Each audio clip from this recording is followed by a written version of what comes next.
Шүкір, құрметті бауырластар, Құдай сіздер жарылқасын, Құдай сіздерге саулық берсін, Құдай сіздерді өмірлеріңізді ғажайып істерге толтырсын. Аумин. Әрқашанда Құдайдың сөзіне үніліп, Құдайдың сөзінен нәр алып, әрқашанда қуаныш алыңыздар. Өйткені Құдайдың сөзі ол Құдайдың өзі. Аумин. Сондықтан біздер Йохан жазған ізгі хабар 14-ші тарау 6-шы аяттан оқиық. Жол, шындық және шынайы өмір менмін. Мен арқылы болмаса, ешкім әкеге бара алмайды дейді. Көрдіңіздер ма? Осы жерде киелі кітапта жазылған. Жол, шындық және шынайы өмір менмін дейді. Біздер әрдайым Құдайға сенімімізді артып, Құдайдан әрқашанда күш қуат алуымыз керек.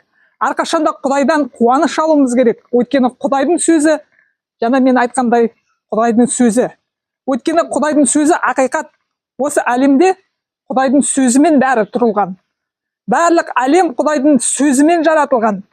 Осы ұшып жүрген құстар, теңіздегі жәндіктер, балықтар, осы әлемдегі барлық тіршілік Құдайдың күшімен жаратылған. Сондықтан Құдай ол адамды жаратты өзіне ұқсас қылып. Адамға сол билікті берді. Құдайдың билігі бар Құдайдың адамдарында. Сондықтан сенде Құдайдың билігі бар, сенің сөзінде Құдайдың күші бар. Егерде сенің денең ауырып сырқырап жатса, сен сол билікті қолданып айтуың керек. Иса Масихтың жарақатымен мен саулықтым. Құдайдың күші арқылы мен саулықтым деп. Сонда саған саулық келеді. Соны күмәнданбай сен Құдайдан алуың керексің сол нәрді. Біздер Құдайдың көз қарасынан Құдайдан қай жерге тығыла аламыз? Тұңғиыққа барсақ та ол сол жерде. Ғарышқа ұшсақ та Құдайдың өзі сол жерде. Біздер ешқашанда Құдайдан тығыла алмаймыз. Біздер әрқашанда Құдайдан күш қуат алып, Құдайдан біздер ашылу аян алып, Құдайдың жолымен жүріп, Құдайдың ақиқат шындық жолымен жүрсек, сонда ғана біздер жарылқауда өмір сүре аламыз.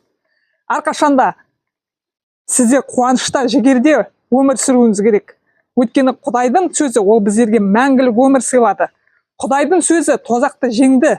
Өйткені Құдай айқшағашқа барғанда, Құдай сол жерде өзінің өмірін біздер үшін құрбандыққа бергенде, біздерді бағалы құнмен сатып, біздерге сол төлемді төлегенде, ол тұңғиыққа түсті. Не үшін?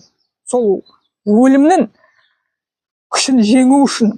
Сол жерде Құдайдың патшалығы туралы жариялап, біздерге күш жігер берді.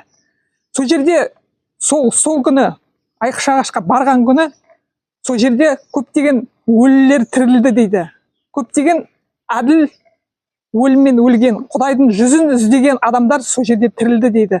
Сондықтан Құдайдың өзі үшінші күні тіріліп, Иса Масих тіріліп, біздерге мәңгілік өмір берді. Сондықтан біздер әрқашанда Құдайдың сөзіне үнілуіміз керек. Өйткені бүкіл жаратылыс Құдайды мадақтайды. Азанда егерде ертерек тұрып, сағат 4-те, сағат 3-те тұрсаңыздар, уже сол кезде құстар ән айтып жатады.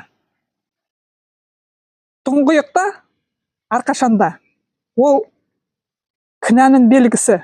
Біздердің өмірімізді Құдай ешқашанда қаламайды сол жерге түскенімізді. Сондықтан Құдайдың киелі сөзі, Құдайдың шындығы, Құдайдың ақиқаты осы киелі жазбада жазылған. Біздер егерде осы киелі жазбаны оқып, әрқашанда Құдайдың сөзіне үнілсек, біздер ешқашанда адаспаймыз. Біздерді Құдай өзінің қолымен жетелеп алып жүріп, ол патшалыққа енгізеді. Әрқашанда біздер қуанышта өмір сүруіміз керек. Киелі кітапта жазылғандай, жаңа Дауд пайғамбар жазғандай, ол айтады: адам сонша кім, сен оны тұңғиыққа қимайтын, сен өзінің періштелерімен сол адамды қорғайтын, сол адамның басына тәж кигізіп, сен сол адамды сүйіспеншілікке бөлейтін деп жазылған.